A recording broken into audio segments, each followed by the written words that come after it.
Good morning. You're listening to Central Wisconsin's 24-hour information station, AM 1320 WFHR. It's time now for the Morning Magazine, brought to you by Comfort Air Heating, Cooling, Plumbing. Welcome, everyone, to Morning Magazine for this December 2nd, 2020. Your host, James J. Malouf here, and we are joined right now by our friends from the Wood County Sheriff's Department, Sheriff Shawn Becker, in with us. Good morning, Shawn. Good morning, James and Kevin. Always a pleasure to see you guys and be here. Yeah, we have our friends from Wisconsin Rapids Community Media in as well. Good morning to Kev and the gang over there. We appreciate them being in with us. And Sheriff, we haven't talked in a while. How you been? Good. Thanksgiving was, like different like it was for everybody. Yeah. But hey, that's the sign of the times. We'll get through it. We're all still being together in spirit and heart. I didn't get to spend much time with, my girls, Julie and I with our family. Caitlin stayed down in the Madison area, rightfully so. Yeah. And then Jordan, our oldest, had to work. She got a job here at the Wood County Dispatch Center, so that's been going really well with her. Very proud of her. She's seems really to be enjoying that position. So she's kind of like a dispatcher's the front line. Yeah. They take the call. They tell we're law enforcement, EMS, and ambulance, fire, everybody where we need to go. And they have a huge, important job. And I'm not just saying that because Jordan now is a dispatcher, but throughout my career, you have to show a lot of respect for our dispatchers because they give us that information, all that intelligence and info that we need to respond to serious calls, and even non-serious calls, just so we know what we're getting into. They're the first source of information for you when it comes to getting these wherever you're headed. Right. And so, that is such a key thing to not only get the important information from the caller or the people where the scene's coming from, but then to relay that to you. Mm-hmm. And kudos to her for taking that on. That is a heck of a job to have, an early job to have and everything. But the experience that you get from something like that, I can't imagine. Yeah, and great group of people in the dispatch center. They work well together. That teamwork atmosphere, kind of like what we have, it all fits. And Lori Heidemann's doing an outstanding job, running the dispatch facility, the central dispatch. They dispatch for the entire county. It's not just exclusive to the Sheriff's Department or Wisconsin Rapids Police Department. It is the entire county, all law enforcement agencies, fire, EMS. So it's a big job. So she had to work that night, but again, it was a different Thanksgiving for us. We spent time with a select member of our family, and but we're still thankful for everybody. And the biggest thing I want to bring up right away, we've got to be thankful for our folks at the Wood County Health Department, Sue Comfortman, going through the pandemic and providing us information as we move forward. Right now, the virus is we know it's there. It's been there a long time, and there's a lot of people being affected by it.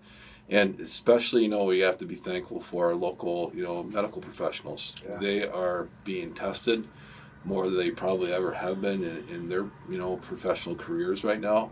And thank you, and be thankful for them, because I know that they're really stressed at this time, not only dealing with COVID, but what everything else going on, whether it's emergencies or, the flu season's coming.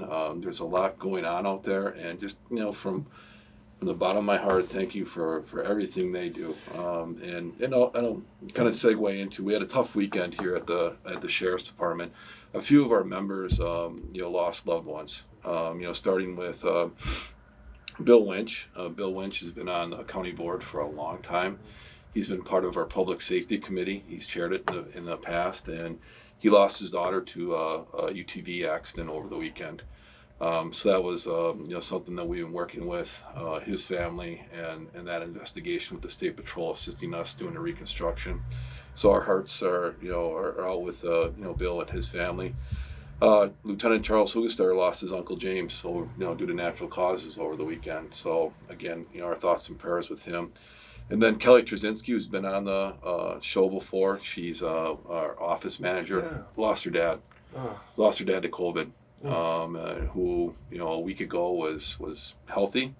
He's 88 years old. Not many medical issues throughout his life, and came down with it, and it took his life. So, I just want to bring that up. That our family is hurting, and just our thoughts and prayers with the folks that are out there, and I know that that's a tough time when you're going through the holidays and you lose somebody. But I always say that, just remember the people, you always keep in your mind, but they're always going to be in your heart. If you guys are hurting, we're hurting. We're all in this together. We're a team, and my heart goes to them excruciatingly. I feel so much for every one of those situations and everybody involved in it. It is very, very difficult, and there's no words. Just hopefully they know that we are there for them. We're thinking of them, are sending good vibes to them. To sort of piggyback off of that and what you were saying about Sue and our good friends over at the Wood County Health Department, because they are amazing, good people. And so many of, we were talking a little bit in the pregame about this, about a lot of our frontline workers and that sort of thing. I've been out of town a bunch the past couple of weekends. I've been going up north, and I came back into town last week and found out my mom and dad had tested positive. Oh. And so I wasn't able to go over and check them out or anything like that. We've just been talking on the phone. But my mom doing fine. She's still in quarantine, but she's okay. My dad was having trouble and more. And then this past Sunday, he couldn't get out of bed. He couldn't breathe. He is such a stubborn. He's so Italian. Yeah, exactly. And so my mom finally got him to admit that he needed to call for help. They make the phone call, and the fire department came, picked him up within like 5 minutes. I mean, that is how on point these guys are. Yeah. Everybody is in this. And I'm not say that happens every single time like that, but I mean, it's a Sunday morning out of nowhere, and they get the call, and they show up and got him, and they don't have enough beds around here, which everybody this is a common story throughout this whole country right now. So he is in Oshkosh right now, being seen, and it's actually it could be so much worse. And right now, my family, we are very, very not only hopeful but thankful that we have not only the people that we do in these positions and everything, but that he's. His condition hasn't gotten better, but hasn't gotten worse. And from what we're being told and from what the research I've done and everything, that is a positive. That is that it is in check. But to speak to your point there, how important the work that they're doing is and how good they're doing it. Like, I mean, that's the part of it we don't get a chance to touch on enough. I mean, It's not only that they're doing important work and everything, but doing it really good. They're doing an amazing job, this health department that we have here, and these nurses and doctors and everything. It's just incredible, the work that they're doing. It is, I think that it's important that when we hear and we our hearts get pulled on stories like the people that you mentioned before and everything, that we keep hopeful. That we remind ourselves for everybody, especially people that are hurting, because they need us to be strong right now. They do, and I'll be thinking about you and your family as you go through a tough time, and reach out if you need something from your family here. Appreciate it, and whatever you need, we're here for you. It's a hard time that we're all going through, especially during the holidays where we want to be together, but we have to realize that we probably shouldn't, and we need to get through this. This pandemic, it's affecting all of us. Here's something where the two of us talking about this. We both have different people in our lives that are affected by it and everything. Neither of us have any. We're not politicians. We're not working with some company or anything like that. We have nobody in our pocket. We have no no pull for this or anything other than we care about people's health. We both are on the same page with that one. Both want our community to be healthy. So when it comes to battling against people that don't seem to take this thing seriously still. Right. And usually they come at you with, well, you're just in this person's pocket, or you're just saying, no, we're not. You couldn't find two more examples of people that are just completely independent when it comes to this. And we're telling you, put a damn mask on, all right? Keep 6 feet from people. Stay home if you have to. I mean, if you can, stay home. If you got to go out for bread or food or whatever and everything, we understand those things. But I understand everybody wanting to see their loved ones for the holidays. Right. I haven't seen my papa in a couple of years, and I want to go to Georgia and see him. That was our big plan this year. That ain't happening, and we will see him next year, hopefully. The only way that we know for sure that there's going to be a next year is if we take these precautions now. I completely agree. I mean, you look at the recommendations where, I looked at, personally and professionally, the relationship, we have a good relationship with our health department, and you look at those recommendations, and that's what means. I'm not saying that the CDC is wrong, because they aren't. They're right. But you look at what our local folks are seeing, our local health department are seeing in our community, and follow those guidelines. And especially now that you're seeing more medical professionals, physicians coming out and talking about what's happening locally. I've been to a couple of places, or at least one, where I was able to hear some of our local physicians talk about what's happening here and the stress that they're under, and how we can change this. Yeah. And that's impactful. And that's where I really look at strongly, okay, these are the recommendations from professional people that could help. And it's not just the mask, it's also social distancing, it's also taking care of yourself, washing your hands. Look at what those recommendations are out there, and follow them. It's hard. It's hard when you're being told. I'm a social person. Oh yeah. I like to be around people, and I try my best to really look at, when I have a conversation with somebody that's not in the immediate household, or I don't have interaction with very often. I'm thinking, okay, we got to keep 6+ feet away. I'm not trying to be rude. It's just for your safety and mine. It's just the way it is right now. And you take all those, like I said, recommendations, it can make a difference. If it saves one life, it's worth it. Yeah. Bottom line. Yeah. And it's one of those things where we're still learning. I understand that it's frustrating for so many people, and there's so much information out there, and it's something that we're still trying to figure out. The greatest minds in this world are trying to figure out. So certainly us average, everyday citizens are certainly trying to adjust and handle things. And nobody likes being told what to do.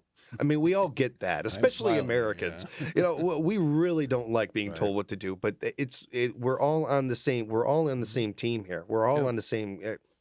This virus is laughing at us. This virus is winning right now, and that shouldn't be the case. If anything should get us riled up, it should be the fact that, hey, we're getting beat right now. I mean, we're Americans. Well, we do not like that. Check us every 4 years at the Olympics and how we're looking at that stuff and everything. We should be treating this virus that way, like it is basically an opponent, and we need to destroy this. We need to beat it. The only way we do that is together. We work together on this one. Completely agree. You have some cool items over there that I can't stop checking out, actually. Yeah, sorry, I brought I don't know if you want to call them toys or whatnot. First thing I'll bring up. I've got our Sheriff's Department Challenge coin, and we redesigned this a couple of years ago. And I mean that by we, me and the organization did. I had very little input, but we've got our core values on one side: commitment to leadership, selfless service, compassion, and loyalty. And those core values were developed by each patrol shift. They're assigned to come up with what a core value would mean to you, and would fit to our organization, our entire organization. So we have that on there. We have the deputy sheriff symbol on there. And then the other side of the coin, which is really I like to talk about, was really developed by Lieutenant Charles Hugestegger, where it has our patch on it, the thin blue line under the patch. And then every star that's on the side of the coin represents either a city, a township, a village that is within Wood County. Every single one that we represent and that we patrol. So I'd be honored to give you one, James. Oh, thank you. And I'll tell you what, the first listener that calls in, I'll give them one.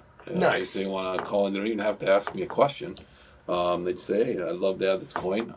All I need is your name and address. You can leave that out front with Pam, and I'll either mail it for you, or you can stop here and get it. That is really cool of you. Thank you. During the show, we can do that. 424-2600. Also want to remind you that Sheriff Becker's always open to taking your phone calls. 424-2600. Call up for that or one of these awesome coins. This is so cool. I cannot wait to check this out. That is a really cool idea, too. Yeah, well, it's something that represents the organization, and that's where I'm very personally proud of it, because once, we decided to design a coin, we had a lot of interest from the department, a lot of input. So it's proud. It's something that I'm really proud that represents our organization, and yeah. Let's take a phone call here. Good morning. You're on the air with Sheriff Becker. Good morning, Sheriff. Good morning. Appreciate all you guys do and keep our area safe. Oh, you bet. Thank you. I appreciate hearing that. Would you like a coin? Yes, I would. Okay. All right. That's what I thought you were calling for. That's great. That's okay. That's great. Yeah. If you want to call back and leave your name and number with Pam, or I can take it on air. It's completely up to you. I'll stop by and talk to Pam. Sounds good. We'll have it up front with Pam, but thank you for the call. You have a great day. All right. Take care. Yeah. That was really nice of you. Thank you for doing that. Hey, That's no cool. problem. We love giving things away here. So Right, we'll have to bring more stuff appreciate- That's why I brought a bunch of things. Yeah, you brought a badge that I can't stop looking at, actually. That was the Yeah. first thing I noticed. Yeah, this is a really cool story. Lieutenant Dave Lowdy, One of our retirees, I think he retired about 11 years ago, one of my mentors, just a great guy. And I would love to bring him on the radio show at some point because he continued his career serving Wood County fairly recently by joining our Civil Service Commission. And our Civil Service Commission has a huge part of our deputy sheriff hiring process. They kind of start the list, and then they kind of vet it, and then the Civil Service Commission then forwards candidates over to us to move forward with the process. But it's their approval. So I was really happy that he joined that because his expertise throughout his career, part of it was hiring deputies. So that's going to fit really well as we move forward, and we'll get to the hiring process later in the show. But anyway, he came across this badge several years ago, and then out of the goodness of his heart wanted to give it to me. We have a really good working relationship. Always did when I worked for him when he was my supervisor. Like I said, a lot of respect, personal respect for David, and as a friend, and even more so as a supervisor.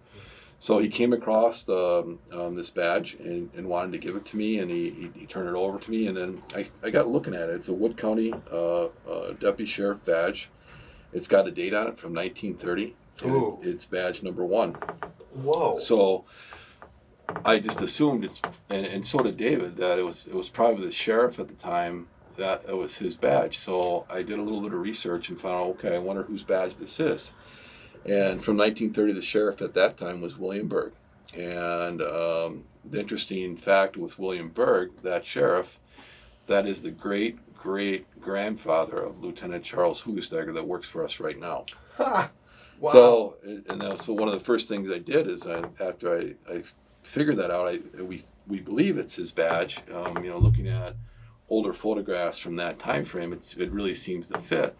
So I contacted Charlie and I said, hey, I think I might have something that isn't this a relation to yours. And he did some digging and goes, yeah, it probably is my great-great-grandfather's badge. And Wow. His daughter, William Sheriff Berg's daughter, is still alive, and he wants to show her that badge. She lives locally here in town. So now the tragedy of part of this story is Sheriff Berg was killed in 1931 while doing a prisoner transport. He's the only line of duty death, and hopefully the only one we'll ever have here at the Wood County Sheriff's Department. But he was killed in a traffic crash in 1931. And Charlie has a lot of his memorabilia from that time frame, but did not have the badge. So we're working on putting something together. He's got Sheriff Berg's flag from the memorial service, and a lot of information that newspaper articles and stuff that we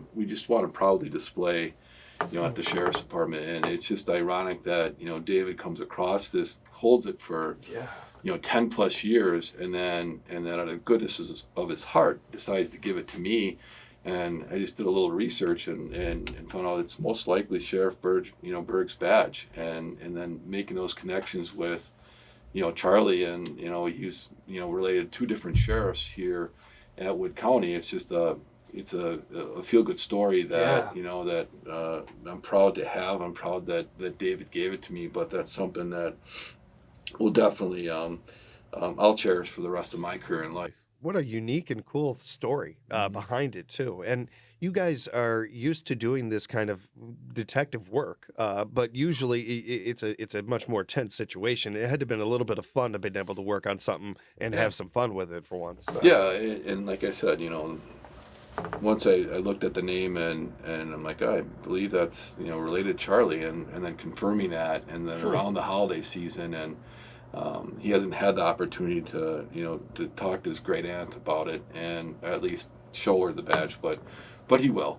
and it's just it's like I said, I'm just taken back that David thought of me and having this for 10 plus years, and then deciding to give it up to me means a lot, and I really don't have many words to describe how I truly feel inside, but just a lot of gratitude that my mentor thought of me in my career right now and handed it over to me. That's very humbling. It speaks to how good you are at what you do. Honestly, I mean, it really does, and it's not just something that I'm sure he speaks to, but there's a lot of other people out there, especially in our community, that I hear from the moment you and I first started talking. I've heard nothing but good things. I appreciate hearing that. And it's something that we don't take lightly around here, especially in not just in the environment of today in 2020 and everything, but just in a day in day out grinding of through things.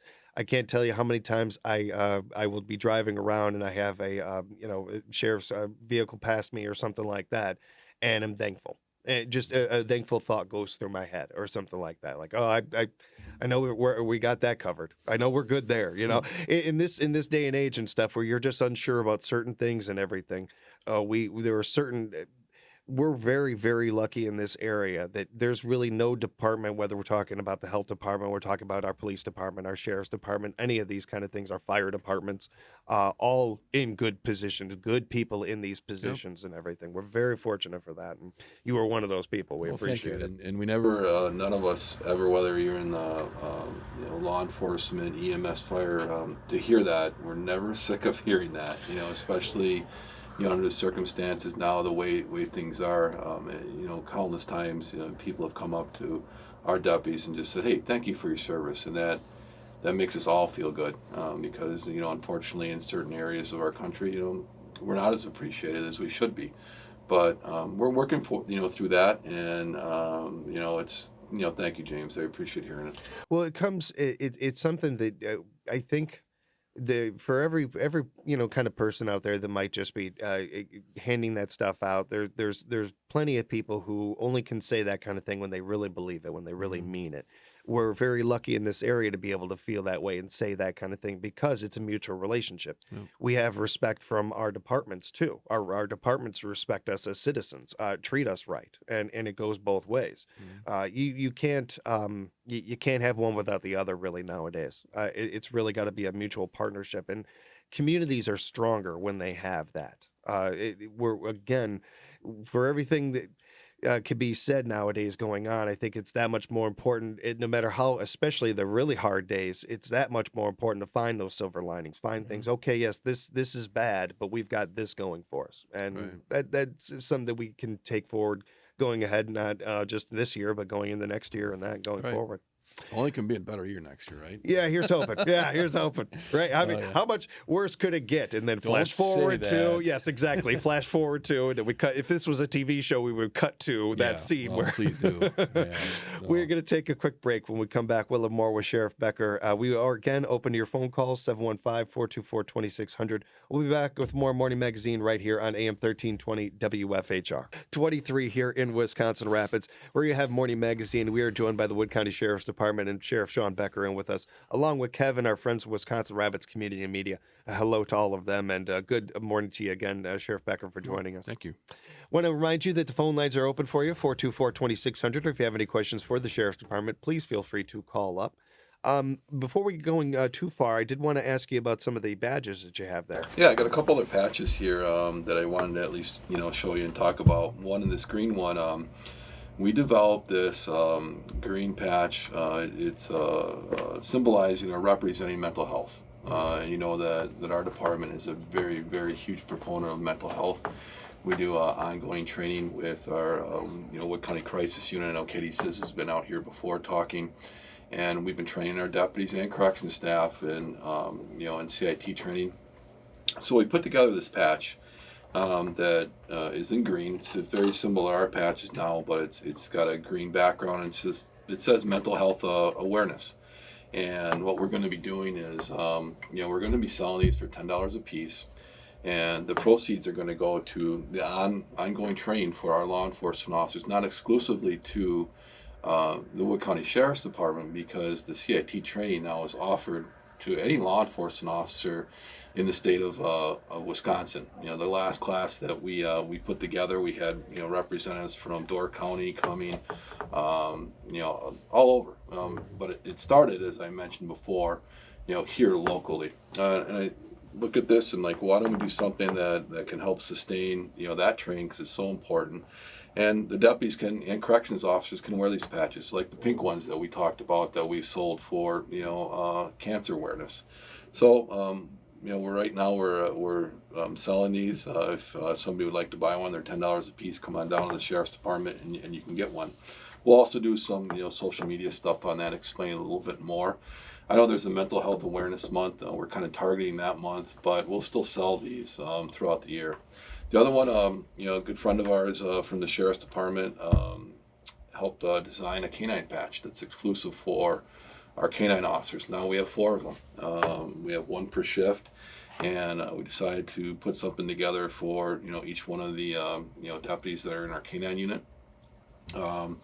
We're really fortunate that community support out there is huge. As we were looking at getting another dog, we found a vendor, and again, I mentioned this before, Giuseppe Kennels down in Dodge County. It's great to have a vendor in state. Otherwise, our law enforcement teams are traveling all over the country, and that's hard. That's hard on that deputy to be away from here, their family, that long.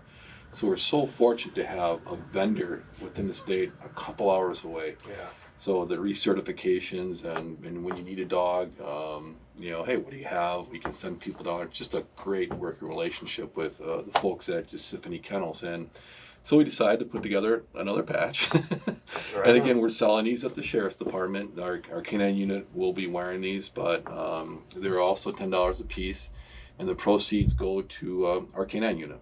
So if folks are interested, a lot of people do collect patches out there. Yeah. A lot of law enforcement officers and beyond that. But they're welcome to buy these. Like I said, both causes are outstanding causes, and I just looked at capitalizing on having things that people like to collect. Why not make it go to a good cause? Certainly hope to raise some funds for these and get some donations for them. It also just brings awareness and another opportunity for us to talk about both of these great causes, both of these important causes. They're both they're very different, and at the same time, they are all part of the same group, the same thing that we're all trying to get to, and having a safer and better society, and making it so that when people do mess up, when people do make mistakes, that we figure out why they made that mistake and where that came from. And, going back to one of our earliest conversations, that revolving door, stopping that. So much of that has to do with mental health and understanding those things. That is something that I'll never be able to thank you enough of all the work that you guys are doing when it comes to that front.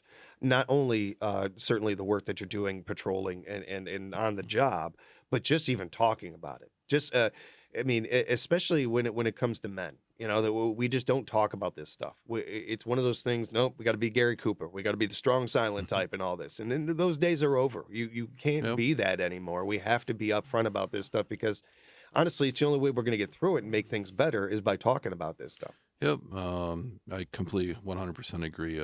All good relationships evolve around what? Communication. Yeah. And with the canine unit, certainly what they do when whether you're pulling somebody over or any of those kind of things, there is so much that I did not know about the unit until you and I started talking about it and everything. And when we have in this area, especially when you have a senior missing or somebody like that, and they're the first, they're the one of the main lines of defense in finding people. The bridge that they give with the youth and you guys and our community and kids just feeling more comfortable going up to a police officer or a deputy or somebody like that because they got familiar with the canine unit and stuff. There's so many layers to it. Let's go ahead and take a phone call. Good morning. You're on with Sheriff Shawn Becker. How can we help you today? Good morning. Got a couple questions for you. One, did you, when everything was kind of going down with all the Black Lives Matter and all the hate towards the did you guys really feel any of that? And then my second question is this year for this Wisconsin deer hunt was one of your quietest ones? And that's it. Now I guess I'll hang up and listen. Thanks for the call. Sure. Yeah, we're was looking forward to asking how the hunting season went. Yeah, well, I'll let you take on both sure. of those. The first part of the question with the Black Lives Matter movement here locally, we did have a couple of, I wouldn't say they weren't protests, they were demonstrations, and they're pretty at least advertised on social media which gave us an opportunity as law enforcement to connect with the people that were organizing the events, whether they're in Wisconsin Rapids or Marshfield, and that was huge because that gave us, the opportunity to sit down with them, talk with them, lay out expectations, and they were very peaceful, and I'll tell you that, without that communication and just laying the groundwork to talk about, all right, hey, the goal is a peaceful, not protest, but just a peaceful gathering for people to come and express how they feel about the way things are, whether it's locally or somewhere else in the country, was really important.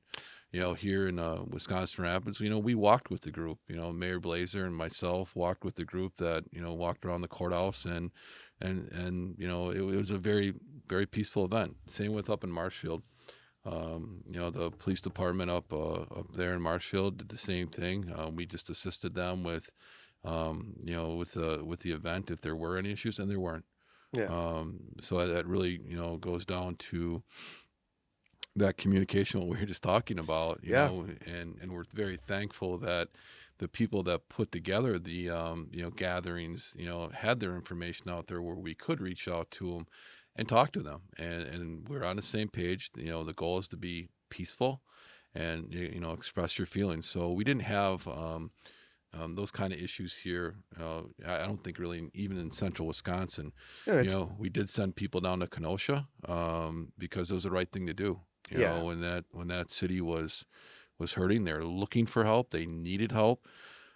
We made a command decision that, and we had volunteers at our organization that wanted to help, and we sent people down there, but we didn't have anything to that scale, fortunately, here. It's an interesting question to come up because in the height of all of this, you and I, we had you in, and you and I talked off air, and you were completely kosher with talking about things on air, and we talked about this on the air. We especially when it comes to, because Black Lives Matter, the movement, whatever you want to term it as, and everything, it all stems from police brutality. And you and I have talked about this extensively. And outside of certain groups of people, of course, that have felt that, there's nobody who is more against police brutality than police officers, than sheriff's departments, and people like yourselves. They give you a bad name. They make your job that much harder. So of course you're against it and everything. And it makes sense. And it's one of these things that part of the reason why I was saying the stuff I was before about why we appreciate you guys, why we're thankful to have you, the people that we do in the positions you are, because we can have these conversations, because we can talk about this stuff, and that we all know we're on the same page. That is a very big helpful thing. I did want to touch on the hunting season too. That was a good question. Oh, great question.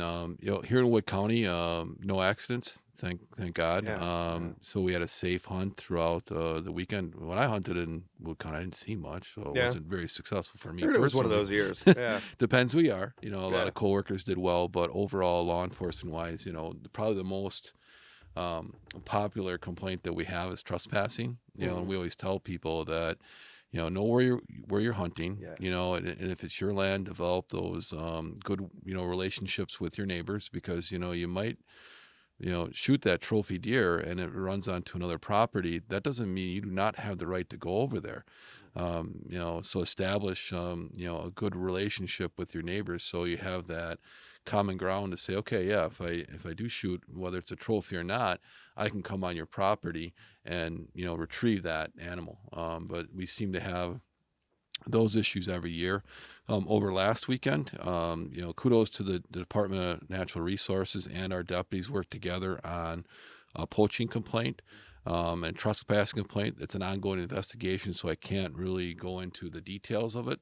But we're going to have some people that be held accountable that aren't from the area that came up here just to basically break the law. And that's really, disheartening because, deer hunting is not a right, it's a privilege. Yeah. And you don't go on people's land that you don't own and poach deer. That's wrong. So when we deal with those situations, we take them quite serious because a lot of us are hunters and we do it the right way.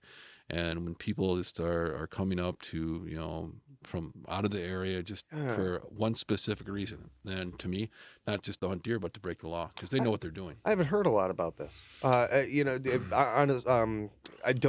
know hunting. All my friends are hunters and that sort of thing, but the poaching part of stuff, I haven't heard much about that.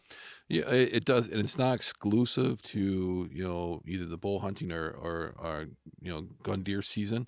It happens throughout the year, unfortunately, but we take them very seriously, and that's going back to those really good working relationships with our other law enforcement agencies, and here hats off to the DNR.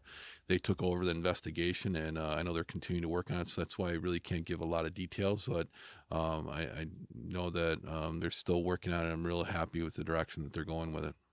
That's unfortunate to hear about the poaching part of it, but it is great to hear that one of those relationships are good with the DNR and that sort of thing, and this isn't that common of a thing. It doesn't happen too often, hopefully. Hard to say. I guess but I don't. it probably would be. I would no, not as often, but unfortunately, it is happening. What a tacky thing! Ugh. What of all the things to? I just have not heard much about them before, so that bugs me. That's messed up. That's not right. Like getting back to, I'm a hunter, and I do it the right way because it's the right thing to do. I mean, that's the way you're supposed to. We take it very serious, and like I said, it's not a right; it's a privilege, and and that's where a lot of us will take it personal because we're doing it the right way. Well, and you don't want to have take back steps, have new laws getting put in place because of idiots like that and stuff and everything. So, especially it's like a huge topic at the department, because a lot of people are hunters, and it's always like everybody's pulling their phone out, like, oh, look what I saw or look what I got. Oh, mine's bigger than yours, that kind of thing. My buck was, so many, but it's great camaraderie, but it's also pretty hurtful when people don't follow the rules. Yeah, it's again one of those things you hit it on the head before, and I think it's a sentence that we could really echo with a lot of things nowadays. It's a privilege, not a right. The understanding that difference. Many of us, and including myself as Americans, need to understand the difference of that nowadays more than ever. What those things are and how lucky we are to have so many of the privileges that we do have. Right. We're going to take a real quick commercial break. When we come back, we'll have more with Sheriff Shawn Becker and our friends at Wisconsin Rapids Community Media on Morning Magazine. This is AM 1320 WFHR 23 here in Wisconsin Rapids, where you have Morning Magazine. Your host, James, here. We're joined by Sheriff Shawn Becker from the Wood County Sheriff's Department and Kev from our friends from Wisconsin Rapids Community Media. Want to remind you one more time that the phone lines are open. We got 10 minutes left to show here, so feel free to call up at 424-2600. I wanted to ask you about Randy. Yeah. And I know this is an easy one, so I just wanted to pull the Band-Aid off right away coming out of the commercial break. Yeah, Randy Doris, our chief deputy. I tried to get him to come today, but he had some other stuff going on. But he'll come definitely either next month or the month after. A couple weeks ago, I kind of knew it was coming, but I was hoping that it wouldn't. He's had just a awesome career with the Wood County Sheriff's Department. One of my best friends. And he came and told me one day, and he goes, "Nah, I'm going to retire." I'm like, "What?" And he said it was time, and there really wasn't anything that I could do, or honestly, I wanted to, but I wouldn't do to him. He's ready. He's had just an awesome career. He started at the Sheriff's Department as a reserve deputy many, many years ago. I'll let him tell you when. And then he started his first full-time job as a law enforcement officer with the Multimedia Police Department, and he spent a few years there. But he still, lived in Wood County. He's born and raised in Wood County. Just a perfect, fit to our organization. So Wood County was very fortunate to hire him in 2000. Our careers, that's where our relationship started to develop. We both had already been working here not much longer than that. and we were both on the same shift, and that's where our professional and personal relationships started to build. You look at, reminiscing the last 20 years, and just starting with, when we're in uniform, working patrol together, on the same shift, and then just building that friendship from, somebody I never knew. And then, as law enforcement officers, you put your lives in each other's hands, and that's somebody that I was completely comfortable with doing from the first day that I met him. And as our, careers, kind of mirror each other. We both got on the SWAT team together. We're both field trained officers together, so we trained many deputies together. And then, from there, we both got promoted around the same time as patrol sergeants. What I didn't like about that, we had to separate shifts. One of us had to go to 3 to 11, the other one had to stay on nights. But, it was a sacrifice we had to make, for our careers. But we still, remain good friends. And then we came back together, and we're promoted around the same time as investigators. And that's where, I have to say that our relationship, as friendship-wise, really grew, because we were working, Monday through Friday together, and it goes down to that trust. Any investigation that we worked together, you just kind of knew each other's move, and whether you're interviewing somebody that was a suspect of a sexual assault, that, we had to put what happened behind us, but we had a job to do. And we have totally different interview styles, and just, playing off each other, and working those types of investigations, were really, how our relationship, grew quite a bit.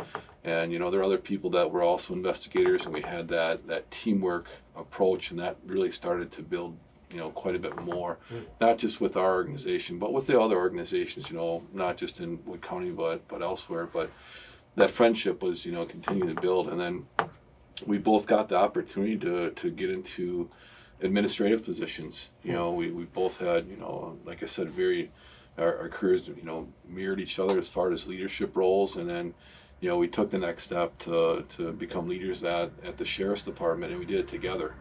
And that was, the amount of gratitude that I have for Randy, I can't describe. It's just like talking about Dave Lowdy. Those relationships that you build throughout a career, never go away. And I've told a few of the younger deputies, it goes by way too fast. Way too fast. And the last 10 years or so, Drandy's been our chief deputy, and he has done Wood County a huge solid. He's our budget guy.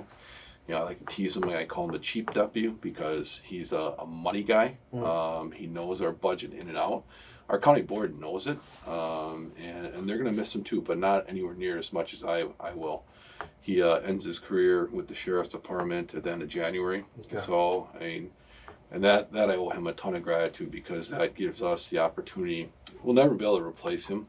You can't replace a person like that with, the personality, the expertise, the trust. But, we'll find somebody to take that position, but you won't replace that individual, that friend. But I know one thing, he's always going to be welcome at the Sheriff's Department, just like any retiree, but personally he will be. He told me that, hey, whoever gets that position, that chief deputy position, he'll be there to help train them.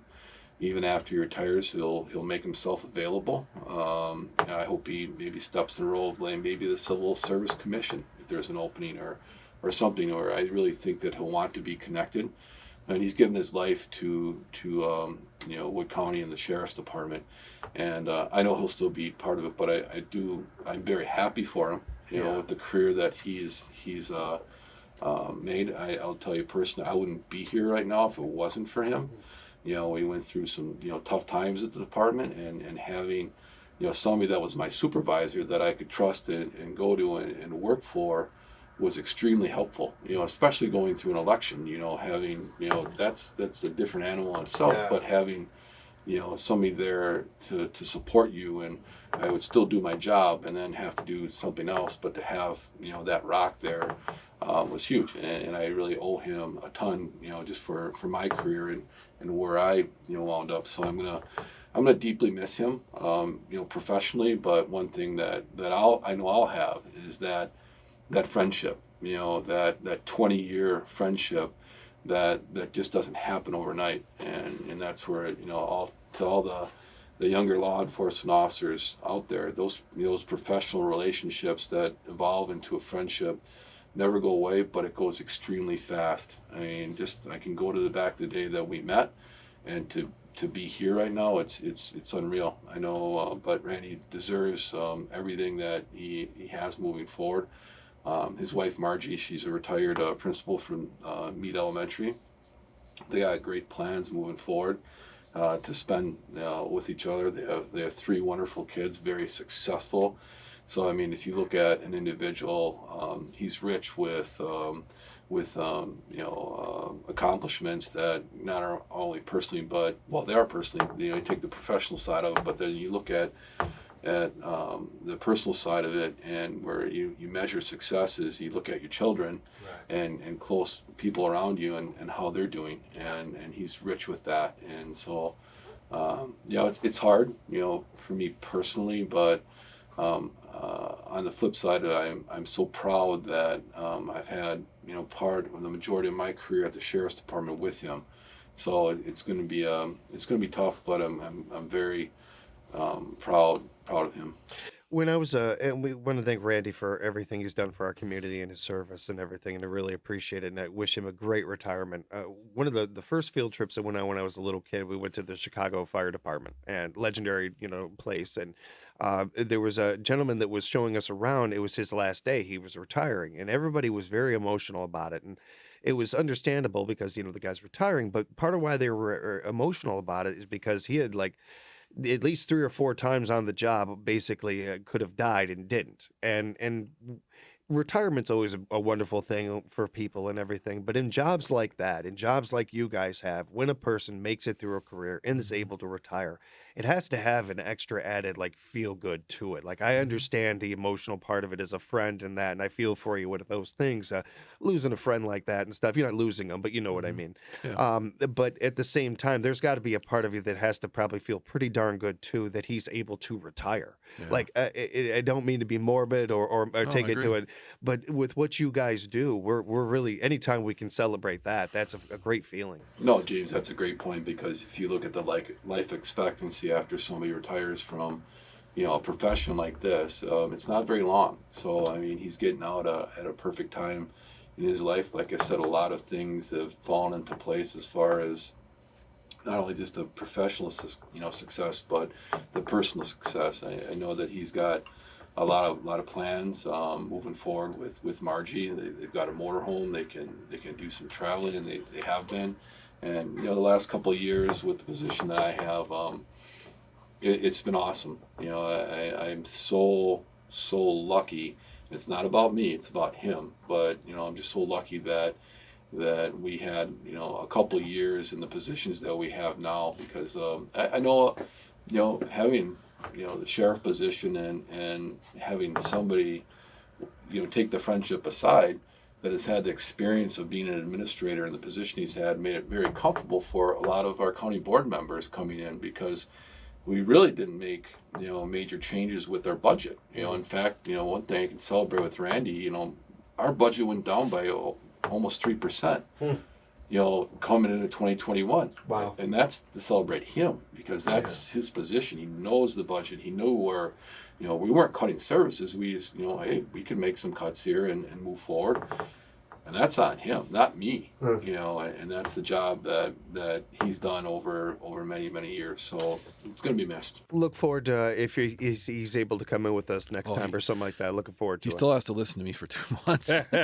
Good. All right, we'll bring him in then. He'll be here. He said he would. We got to bring you back anyway, because we didn't get a chance to talk about the White Sox hiring Tony La Russa. So we still got to talk about that. So we will talk real soon. That. Yeah. That's exciting. It's very interesting. It's very exciting. We will talk that. But Sheriff Becker, thank you and your staff and everybody for doing everything you guys do. We appreciate you. You guys stay safe out there and have a great holiday. We will talk again real soon. Sounds good. You too. Take care. And we want to thank our friends over at Wisconsin Rivers Community Media. Thank you to Kev and everybody over there. We appreciate you. We'll have more Morning Magazine for you tomorrow right here on AM 1320 WFHR.